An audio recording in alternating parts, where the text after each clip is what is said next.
Hello students, आज की class में हम लोग देखेंगे क्लास 11 की इंग्लिश की दोनों किताबों को।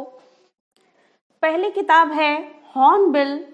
हॉर्नबिल का मतलब होता है ए काइंड ऑफ बर्ड, एक प्रकार की पक्षी है जिसको हॉर्नबिल का नाम दिया गया है, जो जनरली एशिया और अफ्रीका के जंगलों में या आसपास पाया जाता है।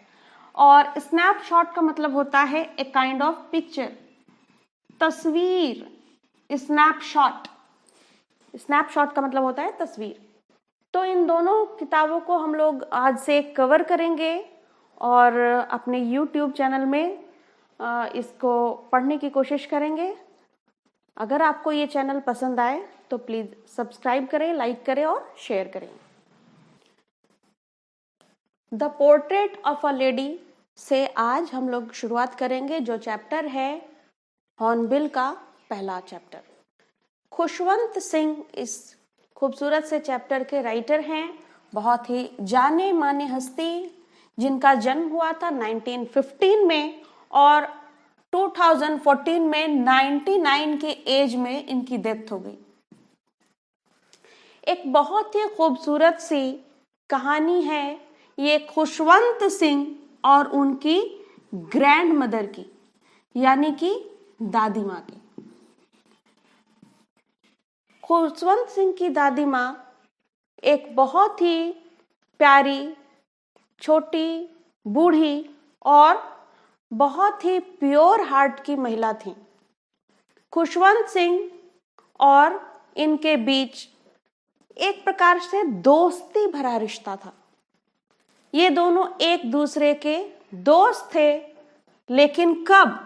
जब ये छोटे थे और गांव में रहते थे। खुशवंत सिंह को जब कोई कहता था कि तुम्हारी दादी माँ एक समय बहुत ही खूबसूरत थी, वो जवान थी, खुशवंत सिंह को ये बात बिल्कुल भी डाइजेस्ट नहीं होती थी कि उनकी दादी माँ कभी प्रिटी यानी कि खूबसूरत थी और यंग थी, क्योंकि बचपन से ही उन्होंने, खुशवंत सिंह ने अपनी दादी माँ को बूढ़ी देखा था, बहुत बूढ़ी। बूढ़ी औरतें कैसी होती है?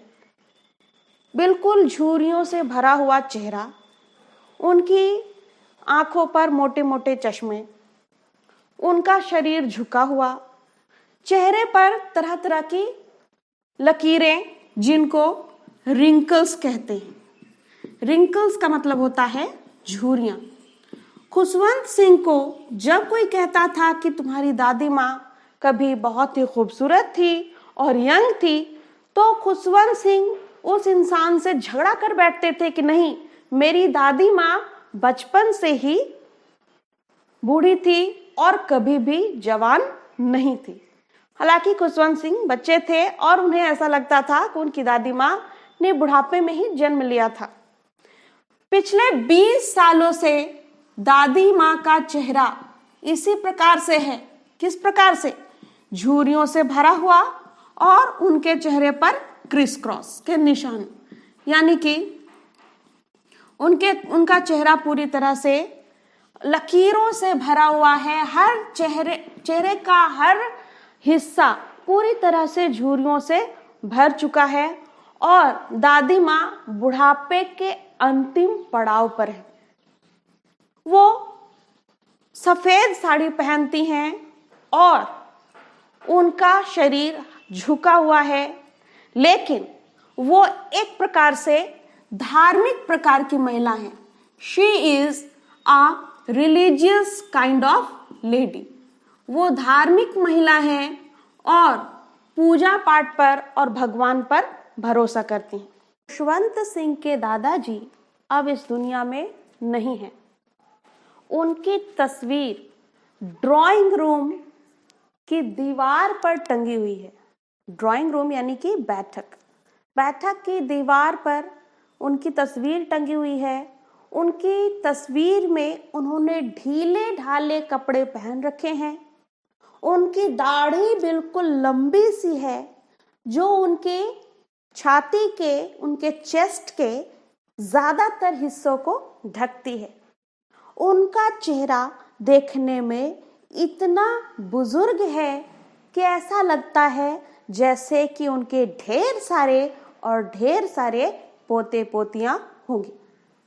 खुशवंत सिंह की दादी माँ जिंदा है और वो देखने में बिल्कुल झुर्रीदार चेहरे वाली है।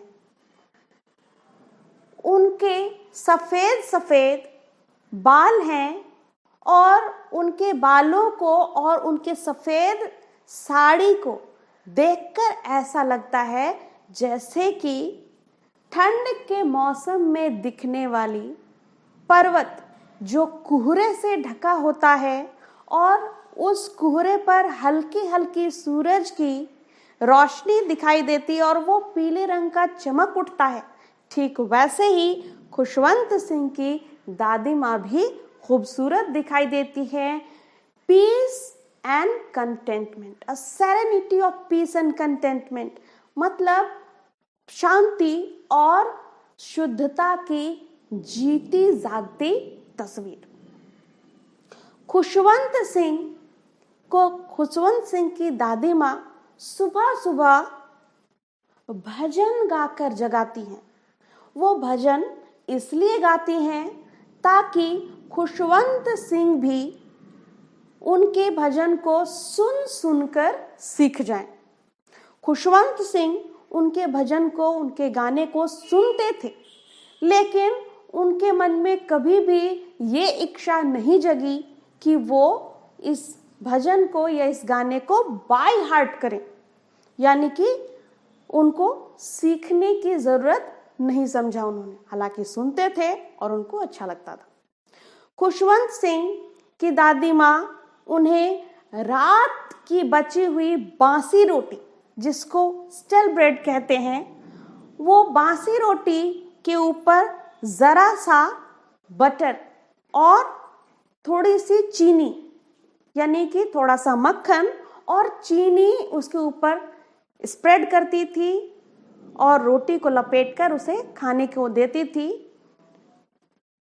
खुशवंत सिंह को नाश्ते के बाद, ब्रेकफास्ट के बाद दवात यानी कि एक स्लेट और लिखने के लिए लाल रंग के कलम दी जाती थी और उस कलम को लेकर वो दादी माँ के साथ ही स्कूल जाते थे। अब दादी माँ के साथ स्कूल क्यों जाते थे भाई?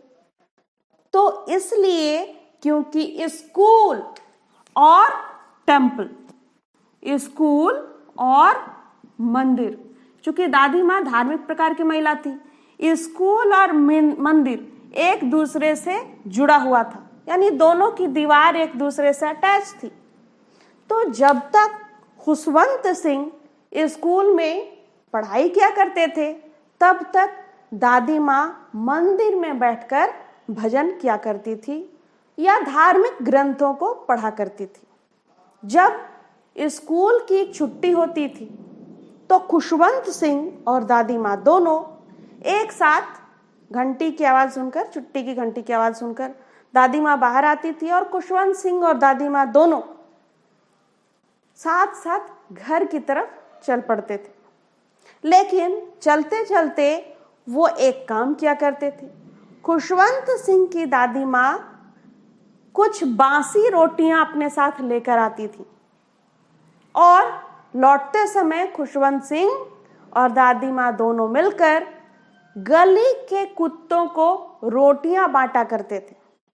रोटी का एक टुकड़ा गिरते ही कुत्ते उन रोटी के टुकड़ों को पाने के लिए झपट पड़ते थे और ये नज़ारा काफ़ी अच्छा होता था। खुशवंत सिंह को ये काम करने में बड़ा मज़ा आता था। लेकिन समय जैसे बीता वैसे ही इन दोनों की दोस्ती में थोड़ी दरारें आने लगी। कारण क्या था दरार आने में? खुशवंत सिंह और दादी माँ को वापस शहर बुला लिया गया। खुशवंत सिंह के पिताजी ने दादी और पोते दोनों को शहर बुलाया। अब शहर के स्कूल में खुशवंत सिंह पढ़ाई करने लगे। अब गांव की तरह वो पैदल पैदल स्कूल नहीं जाते थे दादी माँ का हाथ पकड़कर, बल्कि वो बस में बैठकर इंग्लिश मीडियम स्कूल जाया करते थे। गांव में दादी माँ थोड़ा बहुत किताबें पढ़ लिया करती थी और खुशवंत सिंह को भी पढ़ाया करती थी हिंदी में। लेकिन शहर में आने के बाद जो किताबें थी वो इंग्लिश में थी और दादी माँ को इंग्लिश नहीं आती थी। खुशवंत सिंह और दादी माँ स्कूल से लौटते वक्त कुत्तों को रोटियां खिलाया करते थे, लेकिन अब सड़कों पर कुत्ते नहीं हैं, दादी माँ घर पर ही रहा करती हैं। लेकिन दादी माँ ने चिड़ियों को खिलाने का इंतजाम कर रखा है। चूंकि दादी माँ एक बहुत ही धार्मिक किस्म की महिला हैं, वो कुत्ते शहर में नहीं थे, इसलिए शहर में ही अपने छत पर रोटी के छोटे छोटे टुकड़े चिड़ियों को डाला करती थी। और अब दोपहर के समय में ये चिड़ियां हर दिन दादी माँ के हाथ से खाने के लिए आती हैं। कुछ चिड़ियां दादी माँ के कंधों पर, कुछ उनके पैरों पर और कुछ उनके सर पर बैठ जाया करती हैं। दादी माँ कभी उन्हें प्यार करती हैं, कभी उन्हें डांटती हैं और इस प्रकार से दादी माँ अपने दोपहर के समय को बहुत ही इंजॉयबल मोमेंट समझती हैं। चूंकि खुशवंत सिंह अब म्यूजिक की क्लासेस लेते हैं, दादी माँ को म्यूजिक बिल्कुल भी पसंद नहीं था। उनके अनुसार म्यूजिक सीखना अच्छे खानदान के लोगों के लिए नहीं है, म्यूजिक खानदानी लोगों के लिए नहीं बना, ये वैश्याओं का काम है। सड़कों पर जो नाच गाकर मन बहलाते हैं लोगों का, उनका काम है। लेकिन फिर भी चूंकि शिक्षा का सवाल था, दादी माँ खुशवंत सिंह को कभी भी नहीं रोका। खुशवंत सिंह से दादी माँ कभी कभी उनसे पूछती थी कि आज स्कूल में क्या क्या पढ़ा। खुशवंत सिंह उनको कहते थे, आज मैंने न्यूटन्स लॉ पढ़ा, आज मैंने लॉ ऑफ ग्रेविटी पढ़ी। खुशवंत सिंह को तो समझ में आता था विज्ञान, लेकिन दादी माँ के एक कान को छूती थी ये बात और दूसरे कान से निकल जाती थी। इसलिए दोनों के बीच जो दोस्ती का सिलसिला था वो धीरे धीरे कम पड़ने लगा। समय बीतता गया और खुशवंत सिंह के स्कूल की पढ़ाई खत्म हो गई और खुशवंत सिंह अब यूनिवर्सिटी पहुंच गए।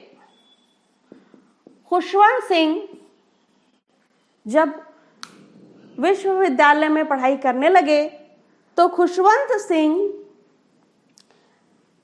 ने अपने लिए अपना अलग कमरा बनवाया और दादी और पोते के बीच थोड़ी बहुत जो दोस्ती का सिलसिला बना हुआ था वो भी बिल्कुल खत्म हो गया।